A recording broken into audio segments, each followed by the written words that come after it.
Hello students, मी प्रसाद sir. महावितरणच्या आणखी एका ब्रँड न्यू व्हिडिओमध्ये मी तुमच्यापैकी प्रत्येकांचं स्वागत करतोय. महावितरणमध्ये जे 468 जागा निघालेल्या आहेत त्याच्यासाठी आपली ही स्पेशल अकाउंटची बॅच आहे. आज डेमो लेक्चर 5वा आहे आणि या डेमो लेक्चर 5 मध्ये आपण डिस्कस करणार आहोत जीएसटी ऍक्ट मधील काही सेक्शन्स. राईट, जसं की तुम्हाला माहिती आहे प्रोफेशनल अकाउंट्स मध्ये जीएसटी ऍक्ट हा एक महत्त्वाचा पार्ट आहे ज्याच्यावर मिनिमम 2 प्रश्न तुम्हाला विचारण्यात येतात. तर त्याच्यामध्ये काही सेक्शन्स जीएसटी ऍक्ट मधले मागच्या क्लासमध्ये आपण जीएसटी ऍक्ट मधले काही इम्पॉर्टंट टर्म्स बघितलं होतं जे की प्रत्येकांना माहित पाहिजे. या व्हिडिओमध्ये आपण डिस्कस करणार आहोत की goods and service tax act 2017 मधील काही इम्पॉर्टंट सेक्शन्स ज्याचे एक्झाम मध्ये तुम्हाला विचारल्या जाऊ शकतात. आता याचं स्टडी कसं करायचं, कोणतं सेक्शन्स कशासाठी आहे, कशा प्रकारचे एमसीक्यूज तुम्हाला विचारले जातात, आजच्या क्लासमध्ये आपण बघणार आहोत. आणि क्लास संपल्यानंतर D8 अकॅडमीच्या ऍप्लिकेशन मध्ये जी महावितरणची बॅच लॉन्च झालेली आहे आणि सारथी एज्युकेशनच्या ऍप्लिकेशन मध्ये जी महावितरणची बॅच लॉन्च झालेली आहे, दोन्ही ऍप्लिकेशन्स मध्ये तुम्हाला हे PDF नोट्स तिथं मिळतील, तिथून तुम्ही कलेक्ट करू शकता. त्याचबरोबर याच ओव्हरऑल जो आजच्या क्लासमध्ये आपण डिस्कस करणार आहोत त्याच्याविषयी टेस्ट सुद्धा तिथे तुम्हाला मिळून जातील. तर सर्वात पहिला जीएसटी ऍक्ट 2017 मध्ये जी पहिली सर्वात महत्वाची कलम आहे, पहिली सर्वात महत्वाचं सेक्शन आहे ते म्हणजे सेक्शन 16, जे की अतिशय महत्वाचं आहे. तसं तर जीएसटीचा जो ओव्हरऑल ऍक्टचं पाहायला गेलं तर 1000 पानी पुस्तक आहे, बट तेवढं आपल्याला सर्व अभ्यास करायचं गरज नाहीये. आपल्याला फक्त आणि फक्त त्यातील काही इम्पॉर्टंट कलम्स सेक्शन्स आपल्याला डिस्कस करायचे. त्यातली पहिली सेक्शन आहे सेक्शन 16. आता सेक्शन 16 ही कशाच्या संदर्भात आहे, तर सेक्शन 16 ही पूर्णतः आहे एलिजिबिलिटी आणि conditions for taking input tax credit. तुम्हाला माहित आहे की जो ही व्यक्ती टॅक्स वगैरे पेड करत असतो तर त्याला एकूण टॅक्स पेड केल्यानंतर काही ना काही क्रेडिट्स त्याला इन्कम टॅक्स डिपार्टमेंट मार्फत जीएसटी मार्फत त्याला वापस मिळत असतं. सपोज एखाद्या एक वस्तूवर 28,000 जीएसटी होत असेल, त्यावर त्याला सूट मिळते, काही ना काही अमाऊंट त्याला वापस मिळते. तर आता त्याबद्दल किती अमाऊंट मिळायला पाहिजे, एक्झॅक्ट त्याच्याविषयी तरतूद जे आहेत त्या सेक्शन 16 मध्ये इन डेप्थ दिलेले आहेत. त्याच्यामध्ये मेन काय सांगण्यात आलेलं आहे की this section outlines the conditions under which a registered person is eligible to claim input tax credit. याच्यामध्ये काही टर्म्स लिहिलेले आहेत, काही कंडिशन्स लिहिलेले आहेत, नियम व अटी लिहिलेले आहेत की जोही नोंदणीकृत सदस्य आहे की ज्याच्या नावावर ते जीएसटी रजिस्टर्ड आहे, ज्याच्या फर्मच्या नावावर, की तो खरोखरच एलिजिबल आहे का, की तो एलिजिबल असण्यासाठी कोणते कोणते पात्रता त्याची असली पाहिजे, ते सर्व गोष्टी त्याला त्या सेक्शन 16 मध्ये सांगण्यात आलेलं आहे. काय सांगण्यात आलेलं आहे चेक करा की इनपुट टॅक्स क्रेडिट घेण्यासाठी पात्रता आणि अटी या नोंदणीकृत व्यक्ती म्हणजे ह्या ओव्हरऑल कलम 16 मध्ये इनपुट टॅक्स घेण्यासाठी जे जे पात्रता आणि अटी असतात ते सांगण्यात आलेलं आहे. त्याच्यामध्ये सर्वात पहिले टर्म्स काय सांगण्यात आलेलं आहे की या विभागात नोंदणीकृत व्यक्ती इनपुट टॅक्स क्रेडिटचा दावा करण्यासाठी पात्र असलेल्या अटींची रूपरेषा दर्शवते. एक्झॅक्ट की ज्याही व्यक्तीला त्या इनपुट टॅक्स क्रेडिट पाहिजे तर त्याच्यासाठी काय एलिजिबिलिटी असली पाहिजे, त्याची पात्रता काय असली पाहिजे, एक्झॅक्ट कोणते कोणते कॉलम्स आहेत त्यानं फिलअप केलेले पाहिजे, कोणते कोणते स्टेजेस आहेत त्यानं क्लिअर केले पाहिजे, त्याविषयी संपूर्ण माहिती मिळते. आता एक्झाम मध्ये तुम्हाला प्रश्न कसा येतो की eligibility and conditions for taking input tax and credit is under dot dot section in GST act. GST act मध्ये कोणत्या सेक्शनच्या तहत कोणत्या सेक्शन्स नुसार जोही व्यक्तीला इनपुट टॅक्स क्रेडिट मिळायला पाहिजे ते कोणत्या सेक्शन्स नुसार मिळायला पाहिजे, त्याची अटी आणि टर्म्स कोणते, तो असेल कोणता सेक्शन नंबर 16. आता मी एवढी माहिती तुम्हाला काय सांगालो जेणेकरून तुम्हाला स्पष्ट व्हायला पाहिजे. फक्त तुम्हाला एवढंच पाहिजे, एवढं समजून घ्यायचं आहे की जीएसटी ऍक्ट सेक्शन 16 नुसार टॅक्स क्रेडिटचे जे पण एलिजिबिलिटी क्रायटेरिया आहेत त्याच्यामध्ये मेन्शन केलेले आहेत. राईट, त्याच्यानंतर नेक्स्ट आहे सेक्शन नंबर 24. सुरुवातीपासून आपण चढत्या क्रमाने जाणार आहोत. सर्वात पहिलं बघितलं आपण सेक्शन 16. आता आपण डिस्कस करणार आहोत सेक्शन 24, ज्याच्यामध्ये सांगण्यात आलेलं आहे की compulsory registration in certain cases. ह्याच्यामध्ये काय सांगलेलं आहे, it mandates registration under GST for certain person irrespective of their turnover. Turnover म्हणजे काय, वार्षिक उलाढाल. आता काही काही व्यवसाय असे आहेत, काही काही प्रकरणं किंवा काही काही व्यवसाय असे आहेत की त्याच्यामध्ये त्या व्यक्तीची टर्नओव्हर मॅटर करत नाही. राईट. मागच्या व्हिडिओमध्ये आपण बघितला होता की जर तुमच्या व्यवसायाचा टर्नओव्हर 20 लाख असेल तर तुम्ही जीएसटी तुमच्या नावावर काढू शकता. बट कलम 24 मध्ये असं सांगण्यात आलेलं आहे की जीएसटी ऍक्ट 2017 कलम 24 मध्ये काही काही व्यवसाय असे आहेत की ज्याच्यामध्ये टर्नओव्हर मॅटर करत नाही, तुम्हाला कंपल्सरी रजिस्ट्रेशन करावं लागतं. ते आहे section 24, compulsory registration in certain cases. आता असे कोणते कोणते व्यवसाय आहेत, उदाहरणार्थ बियर शॉपी असेल किंवा वाईन शॉपी, बियर बार मोठे किंवा देशी दारू विक्री केंद्र असतील, अशा व्यवसायांना कंपल्सरी टर्नओव्हर मॅटर करत नाही, तुम्हाला कंपल्सरी जीएसटीचं रजिस्ट्रेशन करावं लागेल. तंबाखूचा बिझनेस असेल, वाईन्सचा बिझनेस असेल, राईट, किंवा अनेक असे बिझनेसेस आहेत ज्याला टर्नओव्हर मॅटर करत नाही, कंपल्सरी रजिस्ट्रेशन पाहिजे. त्याची वार्षिक उलाढाल काही असो. कोणत्या सेक्शन नुसार? सेक्शन 24 नुसार. ओके, 2 सेक्शन झालेले आहेत. पहिलं सेक्शन 16 सांगते की इनपुट टॅक्स क्रेडिट घेण्यासाठी कोणते कोणते क्रायटेरिया तुम्हाला पूर्ण करावं लागतात, एलिजिबिलिटी सेक्शन 16 मध्ये. सेक्शन 24 मध्ये सांगण्यात आलेलं आहे की जीएसटी कायद्याअंतर्गत काही काही व्यवसाय असे आहेत की तुम्हाला टर्नओव्हर किती बी असू दे, कंपल्सरी जीएसटी पाहिजे म्हणजे पाहिजे, टर्नओव्हर किती असू दे. सेक्शन कोणतं? सेक्शन 24. त्याच्यानंतर आहे सेक्शन 31, टॅक्स इनव्हॉइसेस. आता टॅक्स इनव्हॉइसेस म्हणजेच काय? एकदम सोपं आहे, जास्त मी तुम्हाला कन्फ्यूज करत नाही. टॅक्स इनव्हॉइस म्हणजे काय की त्याला कर बीजक असं म्हणतात. टॅक्स इनव्हॉइस म्हणजे थोडक्यात सांगायचं असेल तर जेव्हाही व्यक्ती टॅक्स वगैरे पेड करत असतो, काही ना काही टॅक्सशी रिलेटेड एक इनव्हॉइस वगैरे मिळत असते, टॅक्स भरलेली पावती. तर त्या टॅक्स भरलेल्या पावतीशी संबंधित सेक्शन 31 आहे. आता ह्याच्यामध्ये काय सांगण्यात आलेलं आहे? दिस section specifies the details to be included in tax invoice issued by the registered person. ज्याही व्यक्तीनं टॅक्स पेड केलेला आहे त्याच्या मार्फत टॅक्स इनव्हॉइस मध्ये कोणते कोणते गोष्टी असायला पाहिजे, त्या व्यक्तीचं नाव, त्याचे बँक अकाउंट, त्याचं आधार कार्ड डिटेल्स, त्याचं पॅन कार्ड डिटेल्स, त्याच्या व्यवसायाची स्थापना, कोणत्या वर्षापासून व्यवसाय चालू झाला, लास्ट इयरची बॅलन्स शीट जोडलेली आहे का टॅक्स इनव्हॉइस सोबत, या वर्षीची बॅलन्स शीट, लास्ट इयरची मॅटर करत नाही पण या वर्षीची बॅलन्स शीट जोडलेली आहे का, कोणते कोणते फायनान्शियल स्टेटमेंट्स आहेत, अशा वेरियस गोष्टीबद्दल माहिती टॅक्स इनव्हॉइस मध्ये लिहावी लागते, जोडावी लागते. आता ते कोणते कोणते डिटेल्स त्याच्यासोबत मेन्शन करावं लागतात, काय काय आहे, ह्याच्याशी रिलेटेड संपूर्ण गोष्टी तुम्हाला सेक्शन 31 मध्ये सापडतात, जो की आणखी एक महत्वाचं सेक्शन आहे. 3 सेक्शन आतापर्यंत झालेत. पहिलं सेक्शन झाला होता सेक्शन नंबर 16, ज्याच्यामध्ये बघितलं eligibility criteria under tax input. दुसरं बघितला होता पण काही काही बिझनेस असे आहेत टर्नओव्हर मॅटर करत नाही, रजिस्ट्रेशन कंपल्सरी पाहिजे, सेक्शन 24. आणि तिसरं बघितला टॅक्स इनव्हॉइसशी रिलेटेड, राईट. टॅक्स इनव्हॉइस मध्ये कोणते कोणते गोष्टी असायला पाहिजे, सेक्शन 31 नुसार. Okay, done. त्याच्यानंतर आहे सेक्शन नंबर 39, जो की आणखी एक महत्वाचा आहे, फर्निशिंग ऑफ रिटर्न्स. आता याच्यामध्ये काय सांगण्यात आलेलं आहे की it deals with the obligation of a registered person to furnish various returns under GST. काय सांगण्यात आलेलं आहे?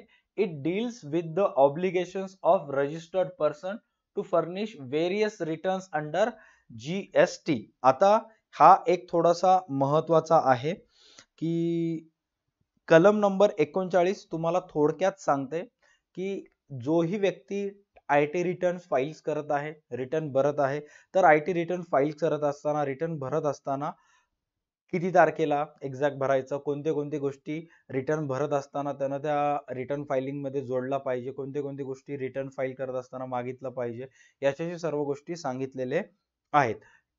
सेक्शन 31 टॅक्स इनव्हॉइस मध्ये कोणते कोणते गोष्टी असले पाहिजे याबद्दल माहिती सांगते.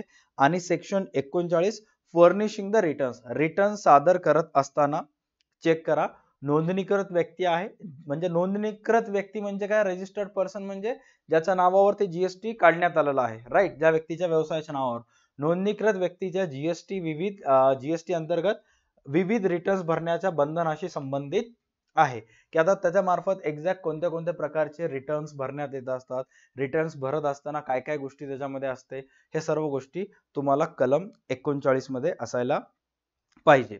चला फटाफट रिकॉल करूयात, कारण हा पार्ट एकदम फुल स्ट्रोक बोरिंग आहे त्या व्यक्तीसाठी ज्यांना आतापर्यंत डिटेल केलेला नाहीये किंवा ऍक्ट हे केलेलं नाहीये, बट तरी सुद्धा जिद्दीने व्हिडिओ पाहत आहे तर त्याला काहीही करून मला हे 10 ते 15 सेक्शन्स आहेत त्याला कंपल्सरी समजून सांगायचे, कारण व्हिडिओच्या एंडला जेव्हा मी एमसीक्यूज विचारेन त्याला फटाफट रिकॉल झालं पाहिजे. सर्वात पहिले सेक्शन्स आपण कोणतं बघितलं होता, सेक्शन 16, ज्याच्यामध्ये काय सांगण्यात आलेलं आहे, टॅक्स इनपुट एलिजिबिलिटी. त्याच्यानंतर बघितला होता सेक्शन 24, ज्याच्यामध्ये सांगण्यात आलेलं आहे की काही व्यवसाय असे आहेत टर्नओव्हर मॅटर करत नाही, कंपल्सरी रजिस्ट्रेशन जीएसटी रजिस्ट्रेशन पाहिजे. त्याच्यानंतर बघितला होता 31, ज्याच्यामध्ये टॅक्स इनवॉइस मध्ये कोणते कोणते गोष्टी असले पाहिजे हे सांगण्यात आलेलं आहे. त्यानंतर बघितला सेक्शन 39, ज्याच्यामध्ये आपण बघितला होता की रिटर्न्स फाईल करत असताना कोणते कोणते गोष्टी तुम्हाला त्याच्यामध्ये भरावं लागतात, कोणते कोणते गोष्टी विविध प्रकारचे रिटर्न्स रजिस्टर व्यक्तीमार्फत पेड करण्यात येतात, काय काय असले पाहिजे याच्याबद्दल complete details furnishing the returns मध्ये सांगण्यात आलेला आहे. राईट, आतापर्यंत कोणते कोणते झाले, 16, 24, 39, 42, 16, 24, 39 आणि 42. त्याच्यानंतर 31 आणि 39 झाले. त्याच्यानंतर आहे matching, reversal and reclaim of input tax. आता हा थोडस किचकट आहे, सोप्या भाषेत समजून सांगतो. काय सांगण्यात आलेलं आहे, matching, reversal, reclaim of input tax credit. आता तुमच्यापैकी मॅक्सिमम जणांना माहित आहे, अनेक वेळा भारत सरकार मार्फत किंवा आयकर विभागामार्फत किंवा जीएसटी काउन्सिल ऑफ इंडिया मार्फत जेव्हा केव्हाही तुम्ही जीएसटी पेड करता तर पेड केलेली जीएसटी काही वेळा तुम्हाला इनपुट टॅक्स इनपुट भेटत असते, तुम्हाला रिटर्न मिळत असते, फायदा मिळत असतो. तर ते इनपुट जीएसटी रिक्लेम करत असताना, ते इनपुट जीएसटी घेत असताना, रिव्हर्सल किंवा मॅचिंग होत असताना काय गोष्टी महत्वाचे ठरतात ते इथं सांगण्यात आलेलं आहे. आता याच्यामध्ये सर्वात पहिले काय सांगण्यात आलेलं आहे, चेक करा की this section outlines the procedure for matching the tax input credit claimed by recipient with the details furnished by the supplier. आता वाचूयात आपण मराठीमधून की एक्झॅक्ट सोप्या भाषेत ह्याच्यामध्ये काय सांगण्यात आलेलं आहे. कलम 42 कशाशी रिलेटेड आहे, इनपुट टॅक्स क्रेडिट ची जुळवाजुळव करणे, रिव्हर्सल आणि रिक्लेम. हा विभाग पुरवठादाराने दिलेल्या तपशिलांसह प्राप्त करण्याने दावा केलेल्या इनपुट टॅक्स क्रेडिटची जुळणी करण्याच्या प्रक्रियेची रूपरेषा दर्शवते. जसं की तुम्हाला माहित आहे, आपण हायर परचेसच्या व्हिडिओमध्ये डिस्कस केलं होतं हायर परचेस सिस्टमच्या, की बबिताजीनं 1 लाखचं एक फ्रीज घेतलं होतं ज्याच्यावर 28% जीएसटी म्हणजे 1,28,000 रुपये बबिताजीनं जेठालालला दिलं होतं. आता त्या 1,28,000 पैकी 1 लाख रुपये जे आहे ते असणार जेठालाल जवळ आणि 28,000 जेठालाल जे आहे ते कोणाला देणार, 28,000 जेठालाल देणार गव्हर्नमेंटला ऍज अ जीएसटी म्हणून. राईट, आता बबिताजीनं क्लेम केला की मी 28,000 जीएसटी पेड केलेला आहे गव्हर्नमेंटला, म्हणजे त्याच्यामध्ये सांगितलं गव्हर्नमेंटचं होतं की तुम्ही 28% जीएसटी पेड कराल तर त्यातले 4% 5% तुम्हाला वापस मिळेल. तर बबिताजीनं केलेला दावा आणि ज्या बिलावर बबिताजीने ते दावा केलेला आहे ते जेठालाल मार्फत गव्हर्नमेंटला गेलेला आहे. तर बबिताजीनं केलेला दावा आणि जेठालाल मार्फत आलेली माहिती हे दोन्ही तंतोतंत आहेत का, की बबिताजी गव्हर्नमेंटला खोटी तरी माहिती देत नाहीयेत ना, असं गोष्टीशी रिलेटेड मॅच करणे, हे दोन्ही गोष्टी समसमान आहेत का. म्हणजे बबिताजी म्हणले की मी 28% जीएसटी पेड केलं होतं, मला 5-6% कायद्यानुसार वापस पाहिजे जसं गव्हर्नमेंटने सांगलेलं आहे, आणि मी जेठालाल नावाच्या एका व्यक्तीकडून ते फ्रीजची खरेदी केली होती. आता त्याच्याशी रिलेटेड माहिती जेठालालनं ऑलरेडी त्या ई वे बिल सोबत गव्हर्नमेंटला दिलं होतं. राईट, तर बबिताजीनं करत असलेला दावा आणि जेठालालनं पुरवलेली ती माहिती योग्य आहे का याची जुळवणी करून बबिताजीला टॅक्स इनपुट वापस करण्यात येते. तर त्याच्याशी रिलेटेड कोणते कोणते गोष्टी ऍक्ट मध्ये सांगितलेल्या आहेत याच्याशी रिलेटेड कंप्लीट डिटेल्स तुम्हाला सांगितलेल्या आहेत सेक्शन 42 मध्ये. कसं ओळखायचं, matching, reversal, reclaim of tax input. म्हणजे बबिताजीला त्यांचं टॅक्स इनपुटचं क्लेम पाहिजे, तर ते क्लेम कसं रिव्हर्स मध्ये, म्हणजे अगोदर बबिताजीने टाकलं, गव्हर्नमेंटला दिलं, आता ते त्यांच्याकडून रिव्हर्स वापस काढून घ्यायचं. राईट, लक्षात कसं ठेवायचं? रिव्हर्सल, रिक्लेम, मला माझं क्लेम वापस पाहिजे असं बबिताजी म्हणत आहेत. राईट, तर ते कधी मिळणार? जेव्हा गव्हर्नमेंट मॅच करणार बबिताजीनं केलेला क्लेम आणि जेठालाल मार्फत पुरवलेली माहिती, हे जेव्हा मॅच होतं तेव्हा बबिताजींना त्याचे पैसे मिळतात. आता हे सर्व मॅचिंग कशा पद्धतीने केल्या जाते, क्लेम कसं वापस केला जातो, याच्यामध्ये कोणते कोणते गोष्टी तपासल्या जातात, हे सेक्शन 42 मध्ये दिलेलं आहे. कशामध्ये दिलेलं आहे? सेक्शन 42. राईट, इथपर्यंत लक्षात झालं? चला रिकॉल करूयात फटाफट. आतापर्यंत टोटल 5 सेक्शन झाले. कोणते कोणते सेक्शन? 16, 24, 39, 42. 16 कशाशी रिलेटेड आहे? Eligibility criteria for taking tax input. बबिताजींना जर टॅक्स इनपुट जर वापस पाहिजे असेल तर कोणते कोणते गोष्टी पात्रता असले पाहिजे त्याची माहिती सेक्शन 16 मध्ये दिलेला आहे. काही काही बिझनेस असे आहेत की ज्याच्यामध्ये कंपल्सरी कितीही टर्नओव्हर असो जीएसटी घ्यावे लागते, जीएसटी पेड करावं लागते आणि जीएसटीचं रजिस्ट्रेशन असलं पाहिजे. कुठं? सेक्शन 24. सेक्शन 31 मध्ये काय सांगण्यात आलेलं आहे? टॅक्स पेड करायला टॅक्स इनवॉइस आहे तर टॅक्स इनवॉइस सोबत कोणते कोणते गोष्टी तुझ्याजवळ असले पाहिजे सेक्शन 31 मध्ये सांगण्यात आलेलं आहे. जर एखादा व्यक्ती रिटर्न्स पेड करत असेल, रिटर्न्स पेड करत असताना काय काय गोष्टी टॅक्स इनपुट मध्ये भरावला पाहिजे किंवा आयटी रिटर्न्स मध्ये भरायला पाहिजे, कोणते कोणते डॉक्युमेंट्स त्यासोबत जुळवायला पाहिजे, हे माहिती दिलेल्या सेक्शन 39 मध्ये. त्याच्यानंतर बबिताजींना टॅक्स वापस पाहिजे पेड केलेला, ते दावा करत आहेत. जेठालाल कडून त्यांनी वस्तू खरेदी केला होता तर जेठालाल वर माहिती पाठवला असेल, या दोन्ही माहितीचं मॅचिंग करून गव्हर्नमेंट जेव्हा त्यांना टॅक्स परत करतात तर ते परत करत असताना कोणत्या सेक्शन मधल्या गोष्टी चेक केल्या जातात? सेक्शन 42 मध्ये. राईट, त्याच्यानंतर सेक्शन 50 आणि 49 हे दोन्ही ऑलमोस्ट सेम आहेत. सेक्शन 50 आणि 49 दोन्ही ऑलमोस्ट सेम आहेत. राईट, व्यवस्थित चेक करून घ्या. काय सांगण्यात आलेलं आहे की payment of tax, payment of tax म्हणजे काय? कर भरणे. इंटरेस्ट म्हणजे काय? व्याज. पेनल्टी म्हणजे काय? दंड किंवा शुल्क. अँड अदर अमाउंट म्हणजे सेक्शन 49 हा पूर्णपणे अवलंबून आहे करदात्यामार्फत देण्यात येणाऱ्या कराची पेमेंट बद्दल, त्याच्यावरील व्याजाबद्दल. इफ इन केस जर लेट पेड केला तर गव्हर्नमेंट कडून पर डे दंड भरावा लागतो, 500 रुपये दंड. राईट, तुम्ही मागच्या व्हिडिओमध्ये बघितला असाल. जर समजा एक दिवस तुम्ही आयटी रिटर्न लेट भरलात तर तुम्हाला 500 रुपये पेनल्टी लागते. तर तसं interest, penalty and other amounts. आता इथं काय सांगण्यात आलेलं आहे सेक्शन 49 मध्ये, it lays down the provisions related to the payment of tax, interest, penalty and other dues under GST. म्हणजे सेक्शन 49 मध्ये करदात्यामार्फत भरण्यात येणारी जी पेनल्टी असते, दंडाची रक्कम असते, दंड कधी लागतो? जर त्यानं कर चुकवला, सरकारला गव्हर्नमेंटला माहित झालं, जीएसटी डिपार्टमेंटची किंवा इन्कम टॅक्स डिपार्टमेंटची धाड पडली आणि अशा वेळेस मग जर त्याच्या गव्हर्नमेंटला कळालं की याच्या मार्फत कर चुकवण्यात आलेला आहे किंवा इंटरेस्ट पेड केला नाही किंवा टॅक्सच पेड केला नाही, वारंवार सांगू सुद्धा, तर मग या सेक्शन मधील सांगितलेल्या तरतुदीनुसार त्याच्यावर दंड लावण्यात येतो. राईट, एक मराठीमध्ये काय सांगण्यात आलेलं आहे चेक करा की ह्या सेक्शन कलम जे 49 आहे ते कशा संबंधित आहे? कलम 49 कर, व्याज, दंड आणि इतर रकमेच्या भरण्यासंबंधी आहे. आता ह्याच्यामध्ये काय सांगण्यात आलेलं आहे की यात जीएसटी अंतर्गत व्याज, दंड आणि इतर देय देयके संबंधित तरतुदी आहेत. म्हणजेच काय की एखाद्या व्यक्तीमार्फत जे व्याज दिल्या जाते, कर दिल्या जाते, पेनल्टी दिल्या जाते, तर त्याच्याशी रिलेटेड इत्थंभूत पूर्णच्या पूर्ण माहिती तुम्हाला कलम 49 मध्ये सांगण्यात येते. आता कलम 50 जी आहे ते कशाशी संबंधित आहे?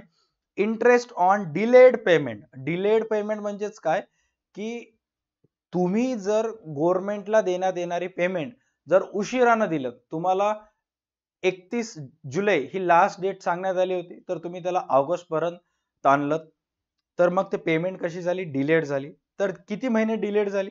31 जुलैला सांगितलं होतं, 31 ऑगस्ट पर्यंत आणलं म्हणजे 1 महिना डिलेड झाली, तर त्याच्यावर तुम्हाला व्याज द्यावा लागतो.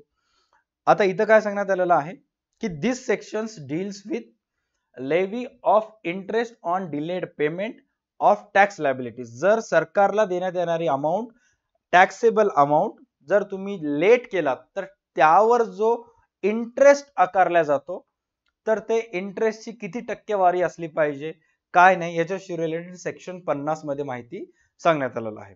ओके. त्याच्यानंतर सेक्शन 54. सेक्शन 54 मध्ये तुम्हाला सांगण्यात आलेलं आहे refund of tax. Refund of tax. आता रिफंड ऑफ टॅक्स काय? It specifies the provisions related to the refund of tax under GST including procedure and the time limits. आता सेक्शन 54 मध्ये जी माहिती दिलेली आहे ते आपण सुरुवातीला एक वेळेस बघितलं, बट तरी सुद्धा आपण आणखी एक वेळेस डिस्कस करूयात. आता इथं काय सांगण्यात आलेलं आहे चेक करा. कराचा परतावा, रिफंड ऑफ टॅक्स म्हणजेच काय की सरकारला पेअर केलेला टॅक्स तुम्हाला वापस मिळेल, इनपुट टाइप. आता इथं काय सांगण्यात आलेलं आहे की हे जीएसटी अंतर्गत भरलेल्या कराच्या परताव्या संबंधित तरतुदी निर्दिष्ट किंवा स्पष्ट केल्या जातात, ज्यामध्ये प्रक्रिया, वेळ, मर्यादा समाविष्ट आहेत. की आता तुम्ही जरी गव्हर्नमेंटला टॅक्स वगैरे केलं, टॅक्स रिफंड केलं, ओके, तर भरलेलं टॅक्स रिफंड तुम्हाला मिळत असताना ते कधी मिळायला पाहिजे, त्याच्यावर किती टक्के परतावा असला पाहिजे, याच्याशी रिलेटेड संपूर्ण माहिती सेक्शन 54 मध्ये आहे. आता तुम्हाला एवढं डिटेल्स मध्ये विचारायचं, तुम्हाला फक्त एवढंच म्हणतात under GST in dot dot section refund of tax provisions are made. Tax परताव्याशी रिलेटेड जे तरतुदी आहेत ते कोणत्या सेक्शन मध्ये सांगितलेलं आहे, तर क्लिअर कट सांगायचं सेक्शन 54 मध्ये. ओके, 5-4. त्यानंतर सेक्शन 73 आणि 74 सुद्धा ऑलमोस्ट सेम आहेत, राईट. थोडस याच्यामध्ये एक मायनर चेंज आहे, ते आपण व्यवस्थित चेक करूयात. Okay. Determination of tax not paid और शॉर्ट पेड एररनेसली किंवा इनऑर्नसली, राईट. तुम्ही गुगलवर जाऊन चेक करा, इनऑर्नसली असं त्याचं प्रोनाउन्सिएशन होतं. मी फर्स्ट टाइम वाचला तेव्हा काही वर्षाखाली एररनेसली वाचलं होतं, बट त्याचं प्रोनाउन्सिएशन आहे इरॉर्नसली. ओके. इनऑर्नसली रिफंडेड और input tax credit wrongly availed or utilized by the reason of fraud or any willful misstatement or suppression of facts. आता हा जो पॉइंट आहे ह्याच्यामध्ये अनेक छोटे छोटे छोटे गोष्टी आहेत ज्याच्यामुळं तुम्हाला व्यवस्थित फोकस करायचा आहे. ओके. आता determination of tax not paid or short paid or inornously refunded or input tax credit wrongly availed or utilized by the reason. आता एक एक गोष्टीचा अर्थ आपण समजून घेऊयात. ओके. कराचा भरणा न केलेला, सपोज एखादा एक माणूस टॅक्स पेड केला नाही, करच पेड केला नाही, किंवा कमी भरलेला, जेवढं टॅक्स पेड करायला सांगितलं होतं त्याच्यापेक्षा कमी पेड केला असेल. पहिलं पॉइंट काय सांगण्यात आलंय, त्यानं करच भरला नाही. दुसरं, कमी टॅक्स पेड केला, किंवा आणखी चुकून एक एक गोष्टी. ओके, इथं हायलाइट करतो.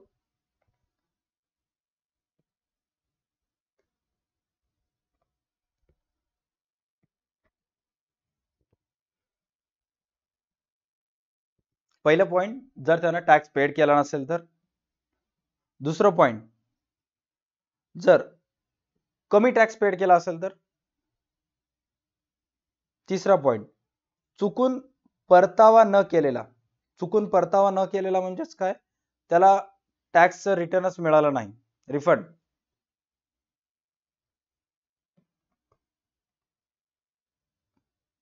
इनपुट टॅक्स क्रेडिट म्हणजे गव्हर्नमेंट मार्फत जे टॅक्स क्रेडिट मिळण्यात येते तुम्हाला, टॅक्स इनपुट मिळण्यात येते, त्याचं चुकीचं सादरीकरण करून तुम्हाला मिळत असेल 3000, तर गव्हर्नमेंट कडून 5000 मागण्यासाठी काही ना काही फॉल्स चुकीची माहिती गव्हर्नमेंटला दिल्याबद्दल, किंवा एखाद्या फसवणुकीच्या कारणास्तव जर वस्तूची खरेदी विक्री करण्यात आली असेल तर 5. जाणून बुजून चुकीचे विधान केले गेले असेल, म्हणजे वस्तू तेवढ्याची नसताना चुकीनं जास्तीत जास्त विकून, जास्तीत जास्त किमतीला वगैरे विकून, किंवा चुकीची वस्तूबद्दल माहिती वगैरे दिल्याबद्दल. 6. मोर दॅन इनफ आहे. ओके, जर या 6 पैकी एकही गोष्ट झाली असेल, खरेदी करत असताना, विक्री करत असताना किंवा जीएसटी रिसिपेंट कडून, जो व्यक्ती जीएसटी पेड करायला त्याच्या मार्फत, तर हा विभाग निश्चित करण्यासाठी कार्यवाही सुरू करण्याशी संबंधित कर चुकविणे किंवा टॅक्स इनपुट क्रेडिटचा चुकीचा लाभ घेणे या संबंधित राईट इत्यादी संबंधित पूर्ण माहिती सेक्शन 73 मध्ये दिलेली आहे. या 6 गोष्टीशी रिलेटेड माहिती सेक्शन 73 मध्ये सांगितलेलं आहे. ओके, त्याच्यानंतर सेक्शन 74 मध्ये सुद्धा बघा काय सांगण्यात आलेलं आहे. जर फसवणूक केली गेली असेल, जाणून बुजून चुकीचे विधाने मिसलिडिंग स्टेटमेंट देण्यात आले असेल तर दडपून टाकणे किंवा दडपण टाकणे किंवा तथ्य जे फॅक्ट आहे ते लपवण्याचा प्रयत्न केला गेला असेल तर, किंवा चुकीच्या पद्धतीने परतावा न केलेला, चुकून परत केलेला किंवा इनपुट टॅक्स क्रेडिट चुकीच्या पद्धतीने घेतलेला, असे अनेक रिझन्स आहेत. आणि आता 73 आणि 74 मध्ये जे मेन गोष्टी आहेत ते मी हायलाइट करून टाकलो मी. आता 73 मध्ये आणि 74 मध्ये फरक काय?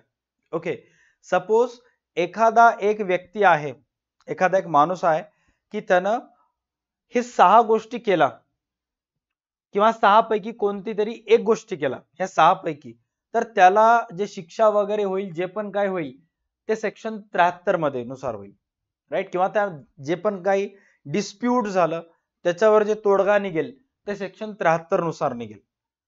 बट एखादा एक व्यक्ती आहे की त्याने 6 पैकी एखादी गोष्ट केला आणि त्याच्या व्यतिरिक्त आणखी एका फसवणुकीच्या मॅटर मध्ये त्याचं नाव आलं असेल, जर ह्याच्याशी व्यतिरिक्त, या 6 गोष्टीच्या व्यतिरिक्त, आता हे 6 गोष्टी तर काय आणण्यात आलेलं आहे, जीएसटी म्हणजे काय, ते का खुपसणे, चाकू घुपसणे, मारामारी सारखं गंभीर गुन्हा नाही. ओके, कर चुकवणे, टॅक्स बुडवणे, व्यवसायामध्ये घोळ करणे हा गुन्हा आहे, राईट. बट खून मारामारी सारखं तर गुन्हा नाहीये. त्यामुळं मोस्ट ऑफ टाइम गव्हर्नमेंटला असं वाटत असते किंवा जे पण जीएसटी बनवणारी, कायदा बनवणारी ज्युरी मेंबर्स आहे, ज्युडिशरी आहे, त्यांना असं वाटत असते की मोस्ट ऑफ टाइम हे 6 गोष्टी होऊ शकतात. आता या 6 गोष्टीच्या व्यतिरिक्त आणखी जर काही घोळ झालं तर, सपोज जर काही घोळ झालं तर कलम 74 वापरून त्याच्यावर जे पण काही मॅटर आहे ते सॉल्व्ह करण्यात येतं. ओके, या 6 गोष्टीसाठी 73, ह्याच्यापैकी एखादा एक असेल, पुन्हा आणखी एखादा एक कोणता फसवणुकीचा गुन्हा असेल, फसवणुकी व्यतिरिक्त इतर प्रकरणामध्ये कर दायित्वाचे निर्धारण काही असेल, टॅक्स लायबिलिटी काही असेल, तर कलम 74 नुसार होते. Okay, done. त्याच्यानंतर सेक्शन 122. आता ह्याच्या अगोदर आपण पेनल्टी बद्दल डिस्कशन केला होता की कोणत्या ऍक्ट मध्ये एक कलम आहे ज्याच्यामध्ये पेनल्टी, दंड व दंडात्मक रक्कम न भरल्यास तुम्हाला पेनल्टी लागते. कोणते होतं ते होतं सेक्शन नंबर 49. सेक्शन नंबर 22 मध्ये पण पेनल्टी बद्दल आलेलं आहे, बट इथं काय म्हणण्यात आलेलं आपण चेक करूयात. ओके, सेक्शन 22 मध्ये सांगण्यात आलेलं आहे penalty for certain offences. It provides for the levy of penalties for various offences under GST such as failure to pay tax, issuance of incorrect violence. Issuance of incorrect violence म्हणजेच काय, check करा.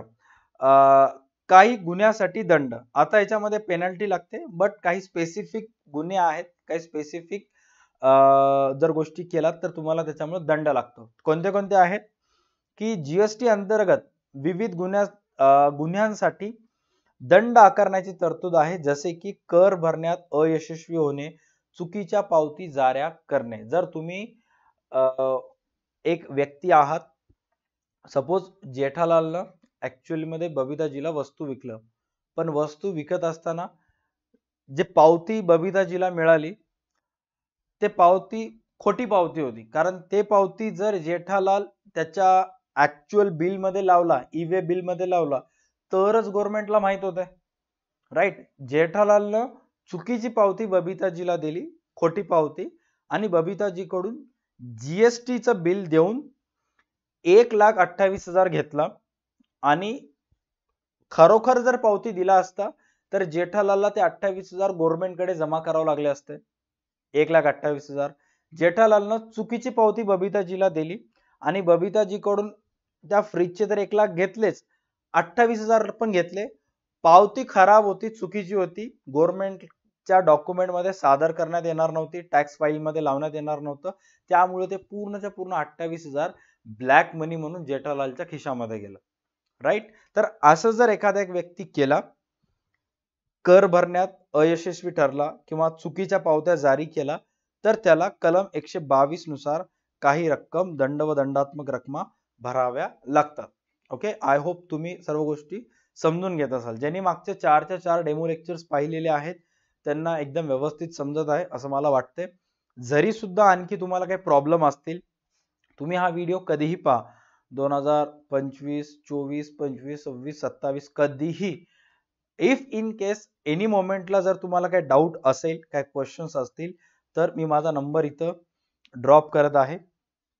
तुम्ही याच्यावर any moment WhatsApp message और text message करू शकता, और play स्टोअरला जाऊन DA2 अकॅडमीचा ॲप डाउनलोड करू शकता.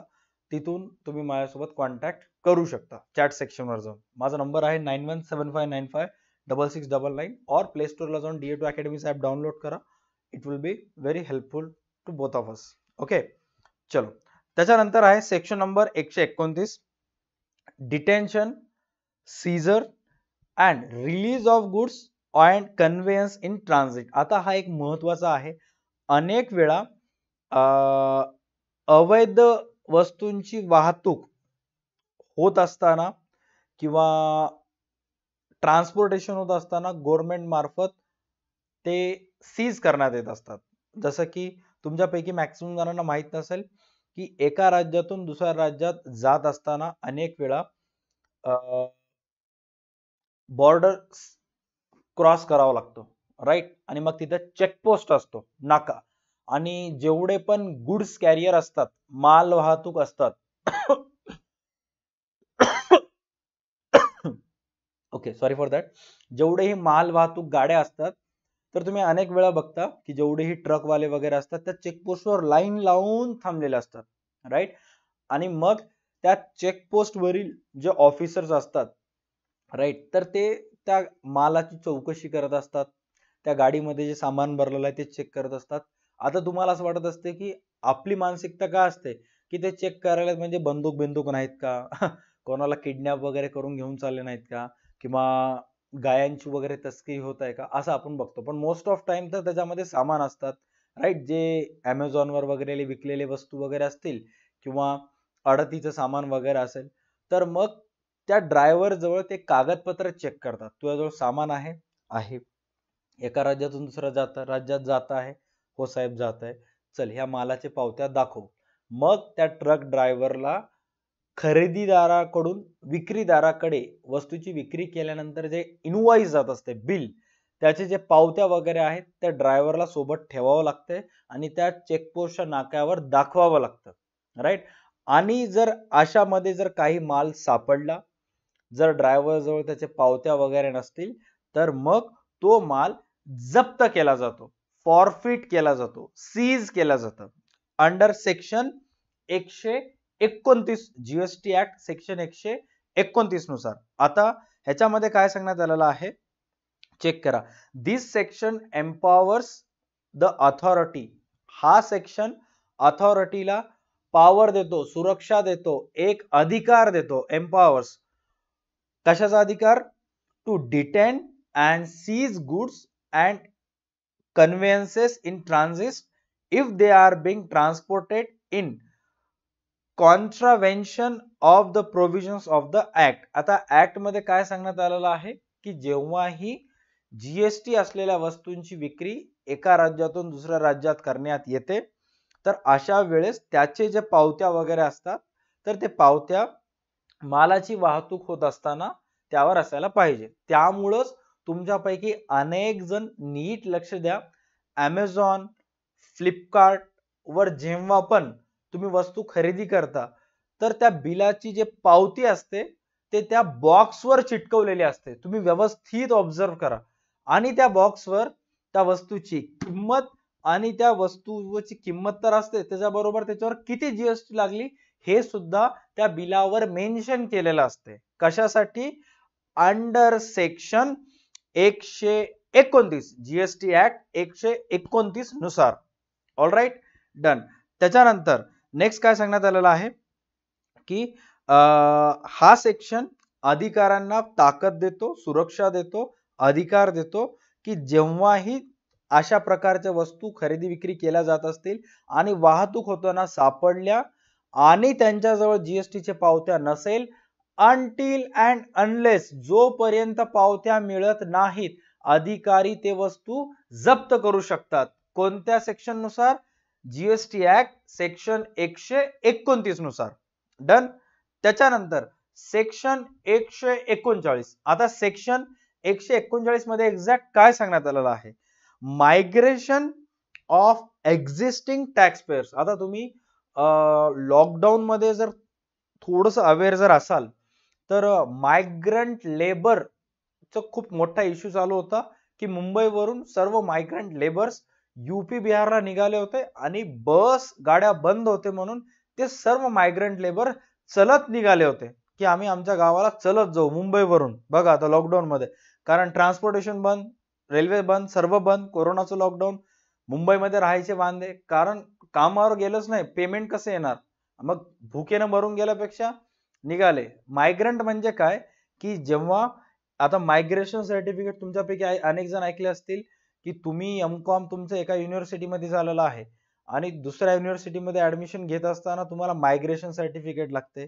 तसंच हा आहे migration of existing tax pairs, म्हणजे एखाद्या टॅक्स पेयर्स की ज्याचं महाराष्ट्रामध्ये जीएसटी ऍक्ट नुसार सर्व जीएसटी रेकॉर्ड झालेला आहे महाराष्ट्रातल्या विभागानुसार, जर तो त्याचा बिझनेस महाराष्ट्रामधून गुजरातला शिफ्ट करत असेल, दरवेळेस महाराष्ट्रातून गुजरातलाच का, गुजरातमधून जर महाराष्ट्रामध्ये येत असेल तर अशा वेळेस त्या व्यक्तीला मायग्रेशन ऑफ एक्झिस्टिंग टॅक्स पेयरच्या कॅटेगरीमध्ये कॅटेगराइज करण्यात येते.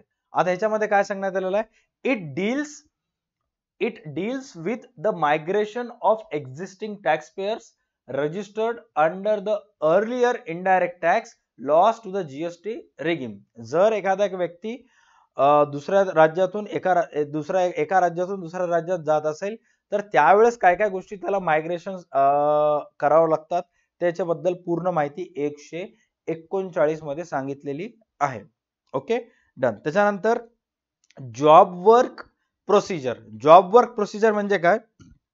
दिस section specifies that procedure to be followed for job work under GST including registration requirements and compliances obligations. थोडक्यात काय की जॉब वर्क प्रक्रिया हा विभाग जीएसटी अंतर्गत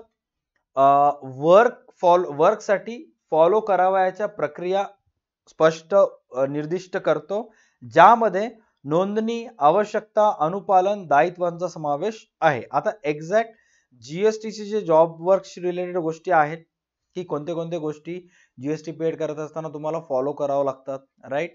जीएसटी ऍक्ट मध्ये तुम्हाला जीएसटी भरत असताना कोणते कोणते गोष्टी मेन्शन करावं लागतात, नमूद करावं लागतात, कंप्लायन्स करावं लागतात, कोणत्या कोणत्या गोष्टीची रिक्वायरमेंट असते ह्याच्याबद्दल तुम्हाला सांगण्यात आलेलं आहे. In short job work procedure म्हणजेच काय, जीएसटी मध्ये काम करत असताना जीएसटी ऍक्ट वगैरे म्हणजे जीएसटीचे टॅक्स वगैरे पेड करत असताना, एखाद्या वस्तूवर जीएसटी वगैरे आकारत असताना एक्झॅक्ट कशा पद्धतीने ते आकारण्यात याव्या किंवा जीएसटीचं रेकॉर्ड तुमच्या कम्प्युटरमध्ये कशा पद्धतीने करायला पाहिजे किंवा जीएसटी फायलिंग कसं केलं पाहिजे, ते सर्व गोष्टी तुम्हाला सेक्शन 143 मध्ये सांगण्यात आलेलं आहे. म्हणजे एक्झॅक्ट जीएसटी काम कसं करते, काय जीएसटी आहे त्याच्याबद्दल पूर्ण माहिती तुम्हाला 143 मध्ये सांगण्यात आलेलं आहे. त्याच्यानंतर नेक्स्ट आहे रिमूव्हल ऑफ डिफिकल्टीज. सर्वात लास्ट आणि important, removal of difficulties.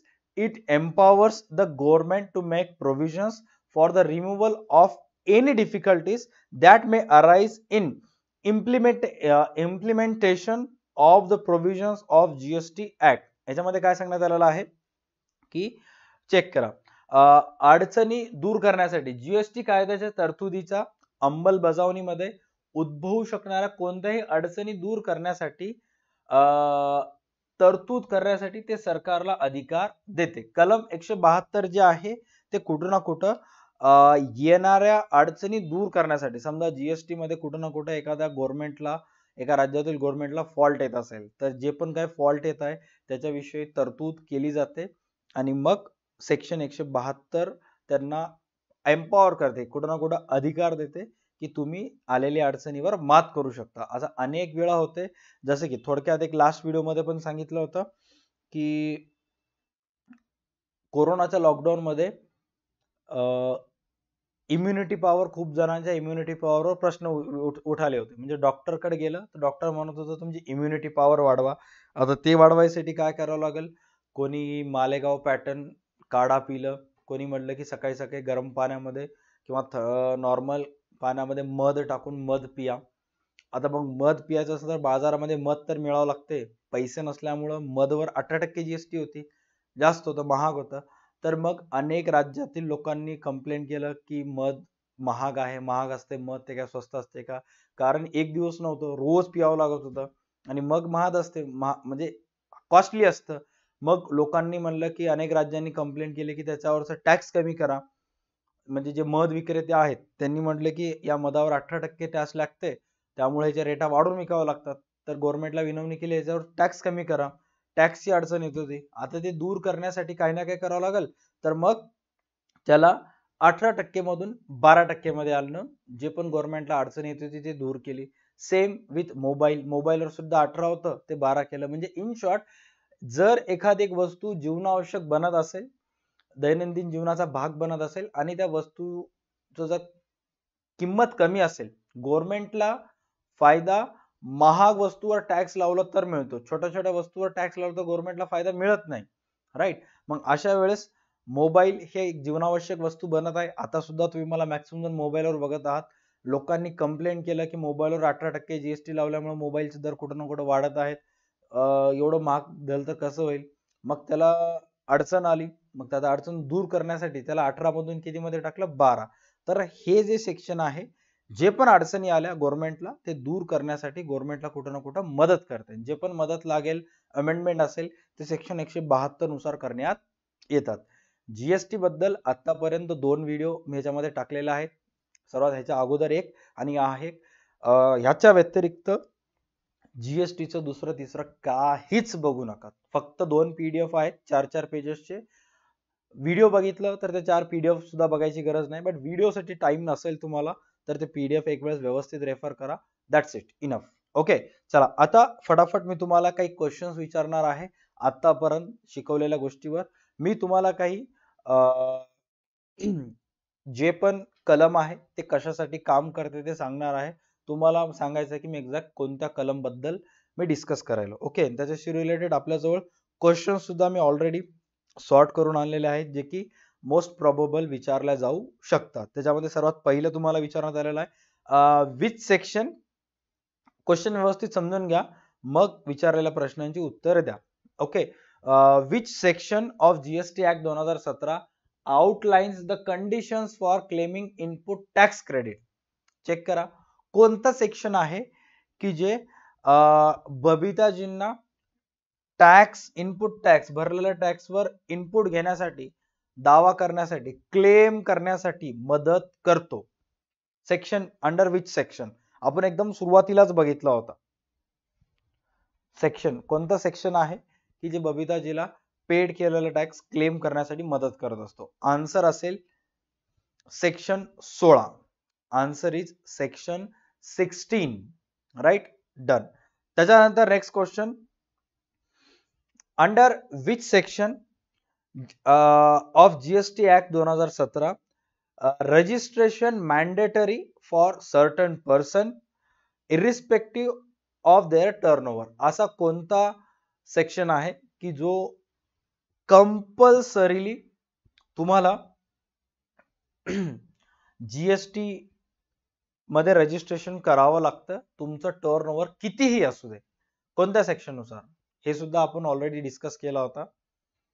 Answer असेल सेक्शन 24 सेक्शन 24 नुसार तुम्हाला कंपल्सरी रजिस्ट्रेशन करावं लागते, तुमचं टर्नओव्हर कितीही असू दे. Okay, done. त्याच्यानंतर next question 3. Which section of GST Act 2017 specifies the details required in tax invoice issued by a registered person? Right, म्हणजे टॅक्स इनवॉइस मध्ये कोणते कोणते डिटेल्स व्यवस्थित भरायला पाहिजे याविषयी कोणतं सेक्शन मध्ये थोडक्यात माहिती सांगितलेली आहे. सर, टॅक्स इनवॉइस बद्दल माहिती आपल्याला सेक्शन कोणत्या सेक्शन मध्ये सांगितलेली आहे? आन्सर येईल section 31. Section 31 is the section ज्याच्यामध्ये टॅक्स इनवॉइस रिलेटेड पूर्ण माहिती सांगितलेली आहे. Later question number 4. Under which section of the GST act 2017 is the obligations to furnish various returns imposed on a registered person? म्हणजे एखाद्या registered पर्सनला विविध प्रकारचे returns भरायचे आहेत, तर काय काय गोष्टी त्याच्यामध्ये रिटर्न्स भरत असताना त्यानं बघितलं पाहिजे, ओव्हरलुक केलं पाहिजे. फर्निश्ड व्हेरियस रिटर्न हे कशामध्ये सांगण्यात आलेलं आहे? आन्सर असेल सेक्शन 39. मी जे गोष्टी आतापर्यंत सेक्शन तुम्हाला शिकवलं त्याच्यावरच हे सर्व क्वेश्चन्स आहेत. याच्या व्यतिरिक्त एकही क्वेश्चन्स तुम्हाला विचारला जाणार नाही. त्यानंतर section 5. Which section of GST Act 2017 deals with procedure for matching input tax credit claimed by recipient with the details furnished by supplier? मी सांगितलं होतं तुम्हाला की असं कोणतं सेक्शन आहे की ज्याच्यामध्ये बबिताजी टॅक्स रिटर्न मध्ये इनपुट मागत आहेत आणि ते इनपुट देत असताना ज्या व्यक्तीकडून बबिताजीनं वस्तूची खरेदी केलेला आहे त्या व्यवहाराबद्दल तो सप्लायर म्हणजे जेठालाल जे माहिती गव्हर्नमेंटला पाठवलेली आहे त्या ट्रान्झॅक्शन बद्दल ते दोन्हीही मॅच होत आहेत का, हे कोणत्या सेक्शन मध्ये सांगितलं आहे? Under which section? आन्सर येईल सेक्शन 42. आन्सर कोणतं येईल? सेक्शन 42. डन. त्याच्यानंतर question number 6. Under which section of the GST Act 2017 is interest levied on delayed payment of tax liabilities? जर एखाद्या व्यक्तीनं गव्हर्नमेंटला देणारा कर उशिरा भरला आणि ते कर उशिरा भरल्यामुळे जर सरकार मार्फत किंवा जीएसटी ऍक्ट नुसार किंवा जीएसटी डिपार्टमेंट नुसार त्या उशिरा भरण्यात आलेल्या करावर व्याज लेविड, इंटरेस्ट लेविड म्हणजे कर आकारला जात असेल तर ते कर आकारत असताना कोणत्या सेक्शन मधील प्रोव्हिजन्स नुसार तो कर आकारला जातो? आन्सर असेल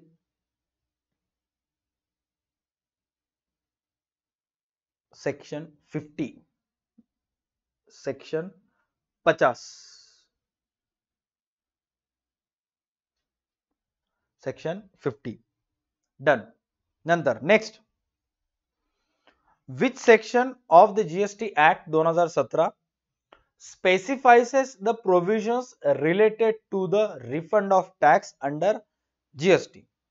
जीएसटी ऍक्ट मध्ये असं कोणतं प्रोव्हिजन्स आहे किंवा सॉरी असं कोणतं सेक्शन्स आहे की जे टॅक्स रिफंड बद्दल प्रोव्हिजन्स त्याच्यामध्ये सांगण्यात आलेला आहे? रिफंड ऑफ टॅक्सेस आपण एकदम शेवटी बघला होता. रिफंड ऑफ टॅक्सेस बद्दल माहिती दिलेली आहे सेक्शन 54 मध्ये. चेक करा, सेक्शन 54 आपला झाला होता ज्याच्यामध्ये रिफंड ऑफ टॅक्सेस बद्दल इन्फॉर्मेशन दिलेली आहे. Refund of taxes, right? Done. Right. जेवढेही स्टुडंट्स हा व्हिडिओ पाहत आहेत, आय डोंट नो तुम्ही हा व्हिडिओ नगरपालिकेच्या एक्झाम साठी बघताय का, सिडकोच्या एक्झाम साठी बघताय का, महावितरणच्या एक्झाम साठी बघताय. ओके, बट जेव्हा केव्हाही तुम्ही हा व्हिडिओ बघत असाल कोणत्याही एक्झामसाठी आयदर DA2 अकॅडमीच्या प्लॅटफॉर्मवर और सारथीच्या प्लॅटफॉर्मवर और अदर कोणत्या प्लॅटफॉर्मवर. ओके. जर याच्यामध्ये काही प्रॉब्लेम असतील, डाऊट्स असतील, तर तुम्हाला माझ्या ह्या नंबरला कॉन्टॅक्ट करायचा आहे 9175956699 और प्ले स्टोअरला जाऊन DA2 अकॅडमीचा ॲप डाउनलोड करायचा आहे आणि तिथून चॅट सेक्शनवरून तुम्ही मला मेसेज करू शकता. जर काही नोट्स हवे असतील, काही डाऊट्स असतील तर व्हॉट एव्हर जे तुम्हाला वाटत असेल तर. Okay, done. त्यानंतर किंवा इवन हे नोट्स सुद्धा पाहिजे असतील तर, कारण आपल्या ऍप्लिकेशनवर कोर्सेसमध्ये नोट्स अवेलेबल आहेत. Okay. Under which section of GST act 2017 are proceeding initiated for determination of tax evasion or wrongful availment of input tax credit due to fraud. GST मध्ये कोणतं एक सेक्शन आहे की ज्याच्यामध्ये टॅक्स इव्हेशन, कराच्या चोरीबद्दल चुकीची माहिती देऊन इनपुट टॅक्स घेतल्याबद्दल किंवा काही गैरव्यवहार केल्याबद्दल तरतुदी दिल्या आहेत. जर एखादा व्यक्ती 3 गोष्टी करत असेल तर त्याला जे होणारी शिक्षा आहे तर ते कोणत्या सेक्शन नुसार त्याच्यावर एकूण कार्यवाही केली जाते, तर ते असेल सर सेक्शन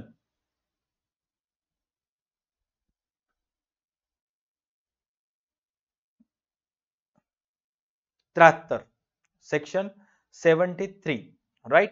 त्याच्यानंतर नेक्स्ट आहे which sections of GST act 2017 provides for the levy of penalties for various offenses under GST.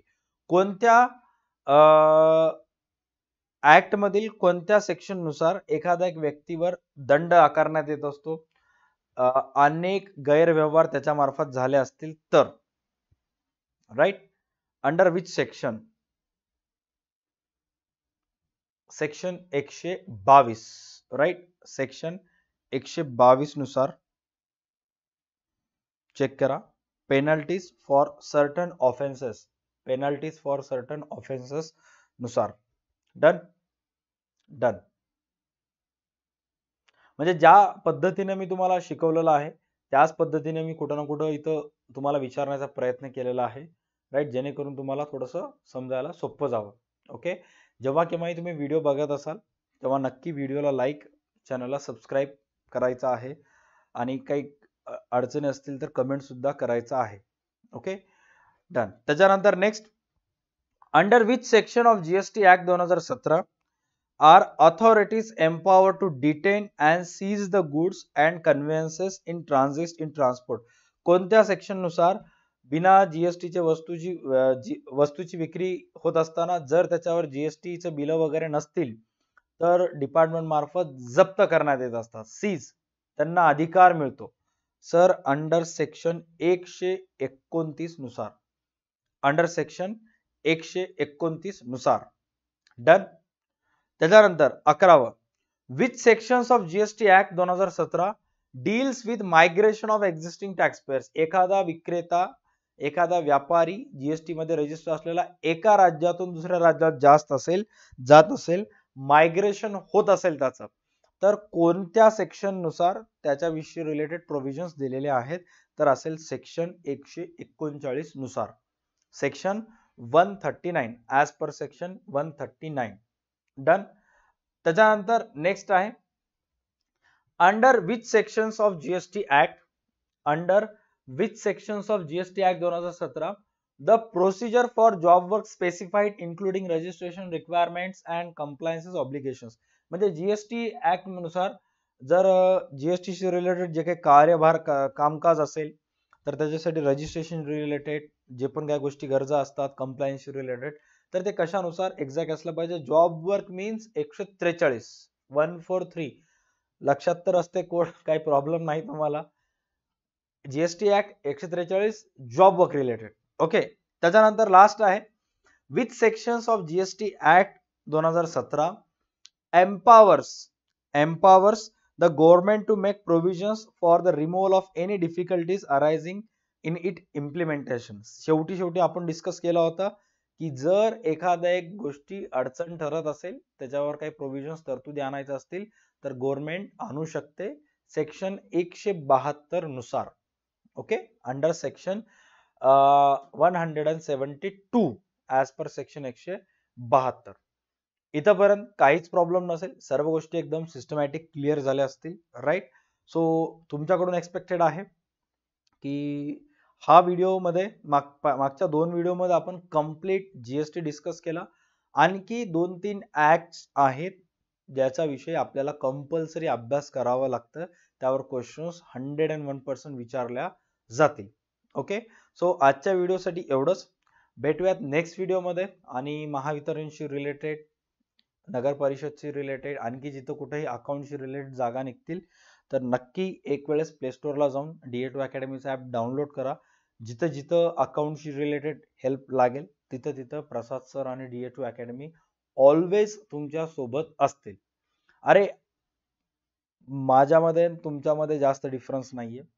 मी सुद्धा एक काय म्हणतात, एक एज असते ना 25च्या नंतर 35-40 पर्यंत, की जिथं माणसाला त्याचे दैनंदिन गरजा भागवण्यासाठी, त्यानं बघितलेले स्वप्न पूर्ण करण्यासाठी पैसा लागतो. एक टाइम असं येईल आजपासून 5 वर्षानंतर 10 वर्षानंतर चिक्कार पैसा असतील माझ्याजवळ पण तुमच्याजवळ पण, आणि मग त्यावेळेस मला पैशाची गरज नसणार नाही. त्यावेळेस मला फक्त आणि फक्त काम, स्वतःला गुंतवून ठेवण्याची गरज असेल. त्यावेळेस may be कोर्सेसचे price may be कमी असतील, राईट. बट आज अनेक गोष्टींसाठी गरज असते. कुठेही जा, सपोज आता मी एक टीचर आहे, मी शिकवायलो. ओके, तर माझ्याजवळ टीचिंगचे कुठे ना कुठे थोडंफार मला असं वाटतं की आहे, बाकींपेक्षा सगळ्यांपेक्षा खूप कमी असेल पण आहे. आणि सपोज मी जर एका दवाखान्यात गेलो आणि डॉक्टरला म्हणलं की डॉक्टर साहेब माझी थोडीशी तब्येत खराब आहे, माझं एक ऑपरेशन करायचं, तर ऑपरेशन करा, तर त्याच्याबद्दल मी तुम्हाला पैसे नाही, पण तुमच्या मुलाला किंवा इन कोणत्याही फॅमिली मेंबर्सला जर कॉमर्स अकाउंट शिकवायचं असेल तर मी शिकवतो. तर ते डॉक्टर हा म्हणेल का मला? तर 4-5 इंजेक्शन खूपच पोटामध्ये चल निघ म्हणते. तर प्रत्येक गोष्टीसाठी नॉलेज कामाला येत नाही, काही गोष्टीसाठी पैसा लागते. त्यामुळं आज मे बी बॅचेसची फीस तुम्हाला जास्त वाटत असेल, पण आजपासून 10 वर्षानंतर जेव्हा असं काही जागा वगैरे निघतील त्यावेळेस फ्री ऑफ कॉस्ट असेल. का? कारण त्यावेळेस ऑलरेडी पैसा आलेला असेल, दैनंदिन गरजा भागवण्यासाठी पैसा असतील, पण आज नाहीये. त्यामुळे कुठे ना कुठे बॅचचे फीस आकारावे लागतात. Okay, done. सो आजच्या ह्या व्हिडिओसाठी एवढंच. जर व्हिडिओ आवडलास व्हिडिओला लाईक करा, चॅनलला सबस्क्राईब करा, आणि जर काही मदत असल्यास सारथीचा प्ले स्टोअरला जाऊन डाउनलोड करा, किंवा त्यांना जे पण नंबर्स त्यांच्या चॅनलवर दिसायले तुम्हाला त्यांच्यावर कॉल करा, किंवा कॉमर्सशी रिलेटेड, अकाउंटशी रिलेटेड काही हेल्प वगैरे लागली असेल तर माझा सुद्धा नंबर DA2 अकॅडमीच्या यूट्यूब चॅनलच्या बॅनरवरच दिलेला आहे, 9175956699. त्याच्यावर मेसेज करा. Okay, done. आजच्या व्हिडिओसाठी एवढंच. भेटूयात नेक्स्ट व्हिडिओमध्ये. तोपर्यंत पाहत राहा तुमचं आवडतं YouTube channel DA2 academy and Sarathi education. Tata bye, take care, stay connected. भेटूयात पुढच्या क्लासमध्ये.